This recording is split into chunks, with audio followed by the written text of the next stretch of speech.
Hola a todos y a todas. Bueno, en vista de que la webinar del jueves dio bastantes problemas, pues tanto en el audio como en la calidad de la imagen, etcétera, pues tomamos la decisión de replicar o reproducir la webinar ya en diferido, ¿vale? Esperando que pues, llegue en condiciones óptimas. Entonces, todos los que hayan podido más o menos escuchar la webinar, no le apetece escucharlo otra vez, ¿vale? Y lo que sí quieren a lo mejor es ir un poco más al detalle, más en concreto, simplemente ver cuáles son las respuestas que se plantearon a través del chat, pues nada, que vayan a los minutos finales de esta grabación, que ahí las voy a responder, ¿vale? Y los que simplemente se hayan desconectado, pues porque no se enteraron de nada, o los que le apetezca volver a escuchar, pues nada, os invito a que me escuchéis, ¿vale? Entonces, el otro día empezaba haciendo una introducción sobre lo que es el virus, las características, las vías de transmisión, etcétera. Vale, me parece, ya sé que puede resultar a lo mejor un poco repetitivo, redundante, pero yo creo que es fundamental, ¿vale? ¿Por qué? Porque pueden darse un montón de situaciones en el ámbito laboral que a lo mejor no estén contempladas, situaciones fortuitas, ¿vale? Y a lo mejor voy a tener que tomar ciertas decisiones, ¿vale? Entonces, yo creo que si somos capaces de entender lo que es el virus, cuál es su funcionamiento, cuáles son sus vías de contagio, pues a lo mejor me va a ayudar a poder tomar esas decisiones que a lo mejor van a tener que ser improvisadas, ¿vale? Entonces, eh, yo creo que es importante sobre todo quedarnos con eso, con las vías de contagio, ¿vale? Entonces, lo primero, simplemente explicar un poquito lo que es el virus. El virus al final es material genético rodeado de una capa de grasa, ¿vale? Simplemente es eso. Entonces, si yo soy capaz de eliminar esa capa de grasa, elimino al virus, ¿vale? Entonces tenemos un poco que darnos a la idea o que visualizar que al final nos estamos enfrentando contra pues, gotitas o partículas a nivel microscópico, eso sí, pues de grasa o de aceite, ¿vale? Es decir, ¿qué es lo que voy a tener que hacer para eliminar esas micropartículas? Pues utilizar agua y jabón o cualquier otro desinfectante, es decir, hidrogeles, hidroalcoholes, etcétera. ¿Vale? Entonces, empleando esos elementos de limpieza, voy a poder eliminar al virus, ¿vale? Entonces, ¿cómo se comporta? Bueno, pues si el virus entra por el aparato digestivo, es decir, si yo me como un alimento que está contaminado y entra por el aparato digestivo, no hay ningún problema, es decir, yo lo digiero y asunto arreglado, ¿vale? El problema es cuando entra por vía respiratoria, ¿vale? ¿Qué sucede? Que el SARS-CoV-2, que es así como se llama el virus, el nombre técnico, ¿vale? Es capaz, digamos, de inyectar su material genético en nuestras células, ¿vale? Y además da la orden de replicarlas, es decir, vamos a tener muchas células con un material, digamos, entre comillas, contaminado y voy a tener una infección, ¿vale? Además, se da la circunstancia de que en muchos organismos esto lo que genera es una reacción desproporcionada del sistema inmunitario y va a puede crear una reacción autoinmune con la gravedad que eso puede suponer. ¿Vale? Entonces, la población, digamos, que padece algún tipo de enfermedad autoinmune o de problemas con su sistema inmunitario es población de riesgo ante la enfermedad, ¿vale? Se considera grupo vulnerable, entre otros, ¿vale? ¿Cuáles son las vías de entrada del virus? Pues básicamente hay dos, ¿vale? Es decir, puede ser por inhalación, es decir, si yo me pongo a una distancia inferior a 2 metros, que al parecer según todos los estudios, es un poco la distancia de seguridad, ¿verdad? Si me pongo a menos de 2 metros de una persona que está contagiada, que está infectada, esta persona a través de lo que expele cuando habla, cuando estornuda, cuando tose, incluso cuando respira, pues puede proyectar, digamos, esas micropartículas, llegar a mi radio de acción o de inhalación y me puedo contagiar, ¿vale? Esa es una vía de entrada. La segunda vía de entrada es por contacto, es decir, si mis manos entran en contacto con una superficie que está contaminada, ¿vale? Y luego me llevo las manos pues a la boca, a la nariz o a los ojos, me puedo contagiar, ¿vale?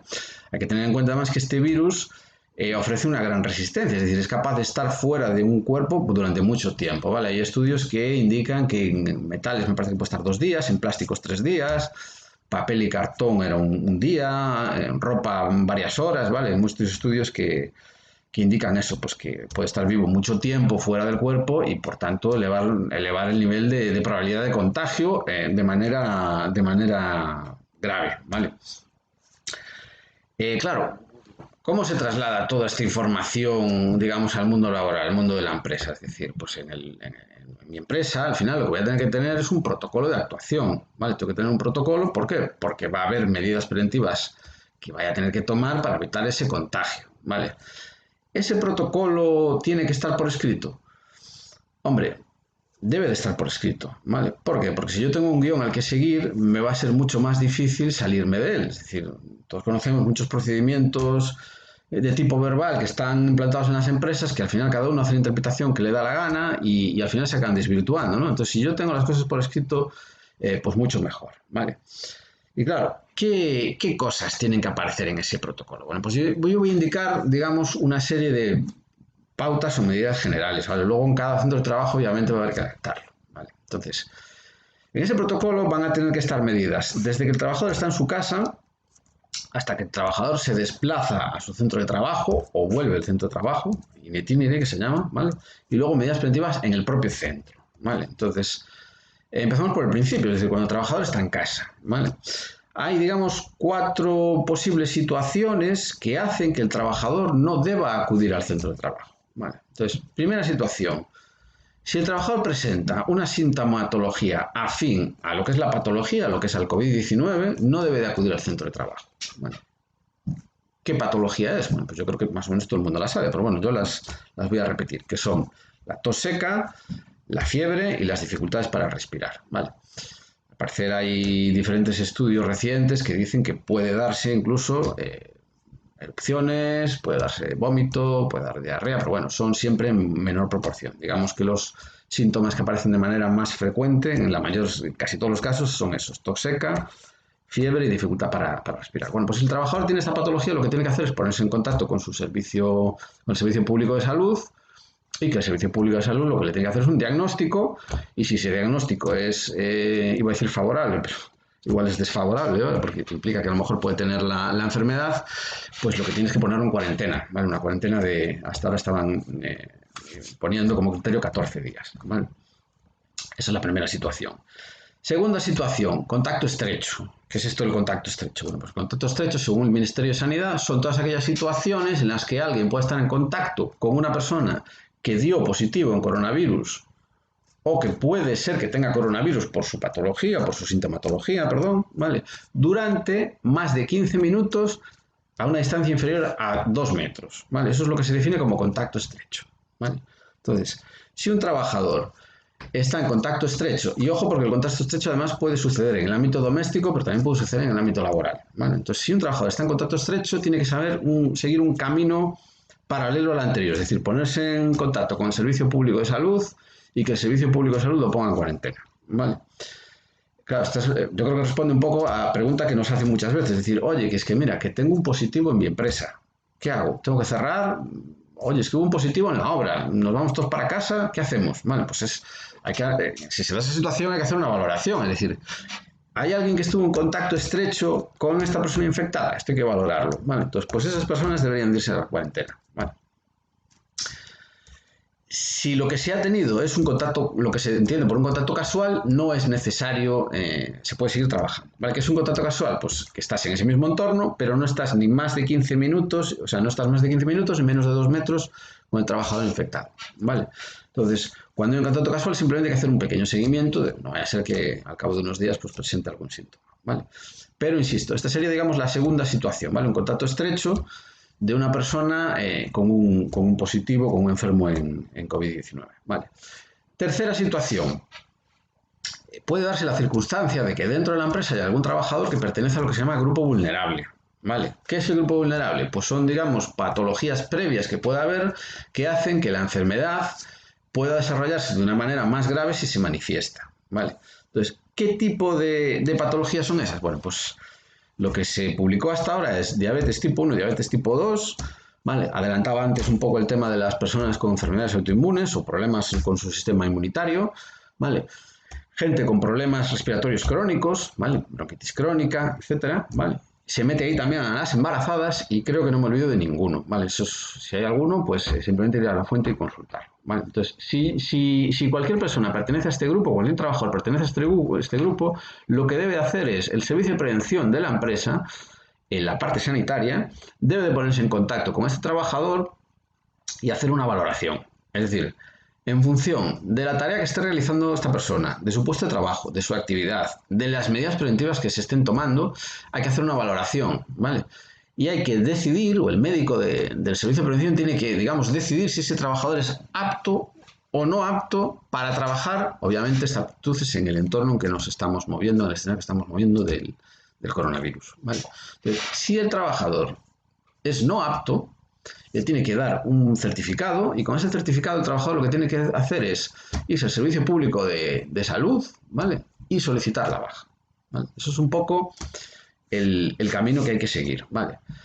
Claro, yo como empresario, ojo, porque yo tengo que garantizar la confidencialidad. Es decir, yo no puedo ir a la gente a preguntarle si tiene diabetes tipo 1 o diabetes tipo 2, ¿vale? Yo lo único que tengo que hacer como empresario es informar de que hay una serie de grupos vulnerables, ¿vale? Decirle que son estos, y si alguien está en ese grupo vulnerable, que lo diga, sin especificar cuál, ¿vale? Nosotros, por ejemplo, en Prisoner, lo único que hacemos es simplemente una carta muy sencillita, que se la damos a las empresas para que ellos anoten ahí qué trabajadores están dentro del grupo, sin entrar en más detalles, ¿vale? Y aparecen los datos de contacto de ese trabajador, ¿vale? Nos la remiten, se la trasladamos al médico y el médico se pone en contacto directo con ese con ese trabajador que pertenece al grupo vulnerable y le hace esa valoración, ¿vale? Es un poco la manera de garantizar la confidencialidad, ¿vale? Pues digamos que sería la tercera situación, en caso de que no sea no apto, que hace que el trabajador se tenga que quedar en su casa, que no puede ir al centro de trabajo, ¿vale? La cuarta situación, pues a lo mejor tenemos que plantearnos el teletrabajo, ¿vale? Es decir, por ejemplo, en el Grupo Isonor llevamos teletrabajando desde que se inició el estado de alarma, ¿vale? A lo mejor, si, sobre todo para gente que trabaja en oficinas o en consultorías, etcétera, si puedo desarrollar mi trabajo desde casa, pues estaré tomando la medida preventiva principal, ¿vale? Que es la que debo tomar, ¿vale? Que es quedarme en casa, ¿vale? ¿Qué pasa? Que claro, no todo el mundo tiene este privilegio, ¿vale? Entonces hay mucha gente que no están dentro de estos cuatro escenarios que planteamos antes y que pues tiene que acudir a trabajar, ¿vale?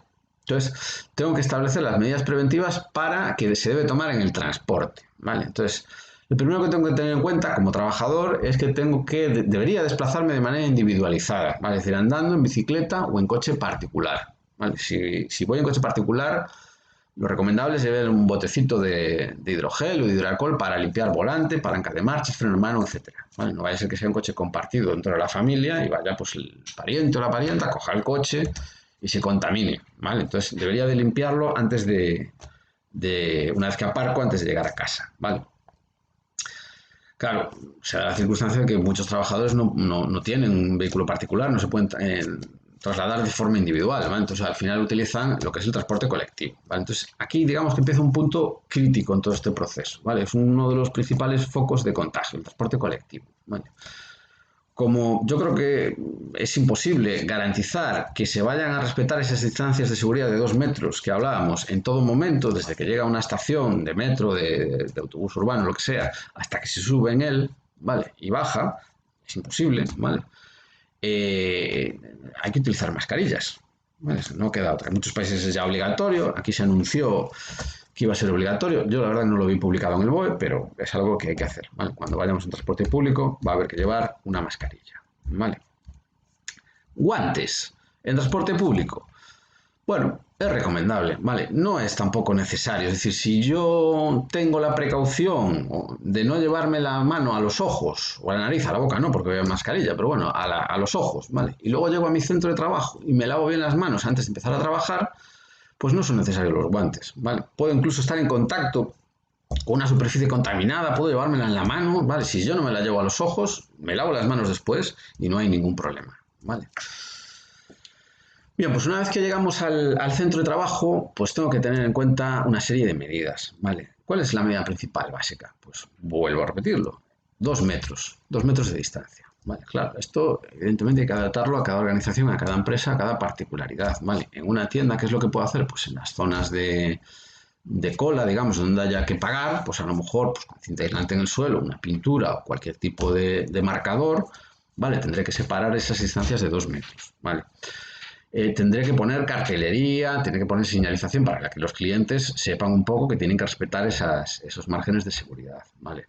En sitios donde se pueda juntar gente y no se las pueda llevar por un camino, no se pueda marcar, digamos, esas distancias de 2 metros, simplemente les informo, tengo que acotar el local, ¿vale? Hablaban por ahí de un 30% para que se pueda garantizar precisamente esas distancias y podré tomar las medidas preventivas adecuadas, ¿vale? Si esto no se puede conseguir, tendré que poner barreras físicas o pantallas de metacrilato, ¿vale? En una zona de pago, o sea, al final me tengo que acercar al cliente, tengan que poner, pues, por ejemplo, una pantalla de metacrilato o una barrera, ¿vale? Deberíamos darle prioridad al pago con tarjeta, ¿vale? Antes que con monedas, ¿vale? Siguiente cuestión, mascarillas. ¿Hay que llevar mascarillas? Bueno, vamos a ver. Si yo soy capaz de garantizar que se van a cumplir esas distancias de seguridad y que va a haber esa barrera que me impida y que no va a haber absolutamente nada que se salga del guión, pues en teoría no sería necesario. Pero claro, es muy complicado, muy complicado. ¿Vale? Entonces yo creo, mi consejo es que todo el mundo lleve mascarillas. ¿Vale? Todo el mundo, todos los trabajadores por lo menos, lleven mascarillas. ¿Vale? Y aquí voy a hacer un pequeño inciso sobre el tema de las mascarillas, ¿vale? Porque al principio de la crisis parece que, bueno, pues que no hacían falta, que solo para los que están enfermos, luego resulta que todo el mundo tenía que llevarlas en todo momento y a todos los lados, hay de diversos tipos, la gente un poco se hace líos, ¿vale? Bueno, simplemente aclarar un par de cosas, ¿vale? Las mascarillas son una barrera de protección, ¿vale? Cualquier tipo de mascarilla va a ser mejor que no llevar nada, cualquiera. ¿Qué pasa? Claro, aquí nos movemos siempre en niveles de eficacia, ¿vale? Entonces, la mascarilla FFP2, la mascarilla de tipo laboral, es la más eficaz, ¿vale? Y la mascarilla higiénica es la menos eficaz, ¿vale? El virus se puede colar por los ajustes en la cara, por los intersticios de las membranas, etc. Pero, vuelvo a repetir, mejor eso que no llevar nada, ¿vale? Entonces, en función del riesgo al que esté sometido, tendré que utilizar una mascarilla u otra, ¿vale? Sería muy fácil decir, no, mira, que todo el mundo utilice mascarillas FFP2 y así no hay ningún problema, ya, pero claro, son caras, el estocaje no es ilimitado, ¿vale? Entonces hay que un poco ajustarnos a la realidad que tenemos, ¿vale? Entonces, claro, ¿qué sucede en sitios abiertos al público, pero donde previsiblemente, no lo puedo garantizar, pero bueno, previsiblemente en todo momento, o más o menos casi la mayor parte del tiempo, pues sí que se pueden respetar las distancias de seguridad? Pues una mascarilla higiénica, ¿vale? ¿Qué pasa con aquellos sectores? Pues, por ejemplo, una peluquería, por ejemplo, una clínica de fisioterapia, ¿vale? Que, claro, el cliente lo tengo que atender, tengo que estar con él, incluso muchas veces más de 15 minutos. Pues tendré que utilizar una mascarilla de mayor protección, ¿vale? Estamos hablando de una mascarilla FFP2, ¿vale? Es la que debería utilizar, sin válvula, ¿vale? ¿Por qué sin válvula? Porque al parecer la válvula lo que hace es proteger al que lleva la mascarilla, pero el nivel de protección al que está fuera disminuye, porque se exhala el aire por ahí, ¿vale? Es decir, es más recomendable, digamos, que no lleve válvula, ¿vale? Eso es un poco la cuestión, ¿vale? Claro, ¿qué pasa, por ejemplo, en una peluquería, si se me agota el stock? Bueno, tengo que tener previstas ese tipo de situaciones, es que se me acabaron, no me vino el suministrador, no tengo aquí almacenadas, ¿qué hago? Bueno, pues una posible solución es, el trabajador se pone una mascarilla higiénica, ¿vale? El cliente se pone también una mascarilla higiénica y evito, digamos, ese contagio cruzado, ¿vale? Bien. ¿Qué pasa, por ejemplo, en una clínica dental? ¿Vale? Ahí estamos muy cerca de un trabajador que está con la boca abierta, que probablemente desprenda o proyecte aerosoles, ¿vale? Ahí sí que mascarilla FFP2, incluso protección ocular, ¿vale? Porque, ojo, porque habíamos quedado que los ojos fue una posible vía de entrada, ¿vale? Entonces, si voy a estar muy cerca de una persona que va a estar con la boca abierta, ¿vale? Protección ocular, ¿vale? Bien, el Ministerio de Sanidad, digamos, plantea distintos escenarios, ¿vale? En función de los distintos escenarios, nos habla un poco de los EPIs, ¿vale? Digamos que marca 3 niveles de riesgos: de baja probabilidad de exposición, de bajo riesgo y de exposición de riesgo, ¿vale? En baja probabilidad de exposición, pues habla de locales abiertos al público, donde, bueno, con las medidas que se están implantando se pueden respetar las normas de las distancias de seguridad y las barreras físicas, etcétera, ¿vale? Habla también de conductores, habla también de policías, bomberos, es decir, hay un riesgo de exponerse, pero no es muy elevado, ¿vale? Ahí habla de que no es necesario EPI salvo en circunstancias. ¿Cuáles son las circunstancias? Las que comentaba antes, ¿vale? Es decir, en algún momento un cliente se me puede acercar y yo tengo que tener la mascarilla puesta, ¿vale? Otro tema que se me olvidó decir, volviendo un poco a los comercios o los sitios que venden productos, si el dependiente tiene una mascarilla, aunque sea higiénica, si tiene una mascarilla, está evitando contaminar el producto que vende, ¿vale? Que es algo también muy a tener en cuenta. Yo me acuerdo al principio de la crisis, al principio de todos los primeros días, que la gente decía, uy, es que claro, si llevamos mascarilla parece que nos vamos a alarmar, ¿no? No vamos a usar alarma, mejor no llevarla. Yo creo que ahora es el contrario, es decir, a mí me ofrece más fiabilidad ir a un establecimiento y si veo al empleado con una mascarilla puesta, que si la veo sin nada, ¿vale?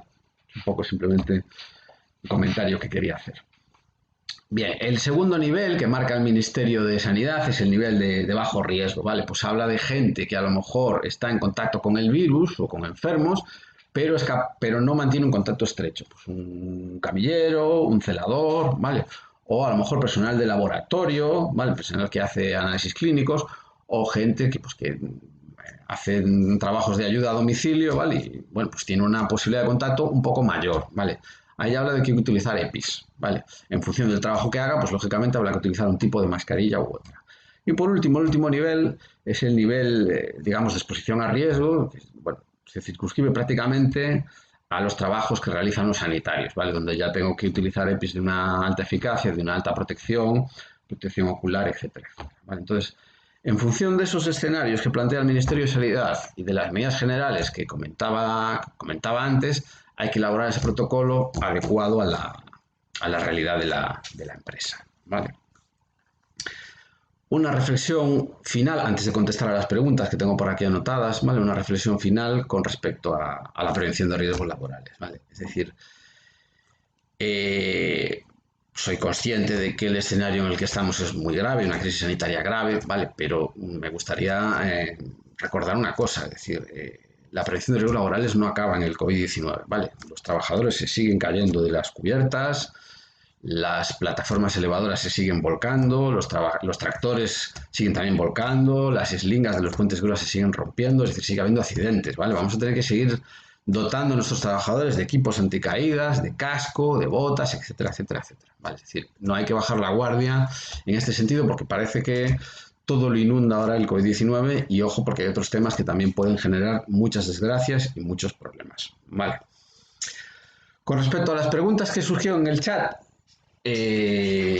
bueno, básicamente las que pude recuperar o rescatar hacían referencia tanto a tiendas como a peluquerías, ¿vale? Entonces, yo creo que lo comentaba un poco antes, ¿vale? ¿Qué medidas preventivas hay que tomar en una tienda? Pues claro, hay que tener en cuenta un poco las características de esa tienda, ¿vale? Entonces, claro, si yo tengo una tienda tipo farmacia, donde una persona simplemente entra directamente y pide algo, ¿vale? Y no va a estar, digamos, pululando por los expositores ahí adelante, pues a lo mejor marco un camino, ¿vale? Con cinta aislante, con una separación de 2 metros y ya está, ¿vale? El que lo atiende o la atiende con, bajo mi punto de vista, mascarilla higiénica y no hay mucho más. Bueno, no hay mucho más, sí que hay mucho más, es decir, hay que desinfectar zonas, superficies, zonas de trabajo, pomos, puertas, etcétera, ¿vale? Pero, claro, las medidas preventivas se circunscriben un poco a esas situaciones, ¿vale?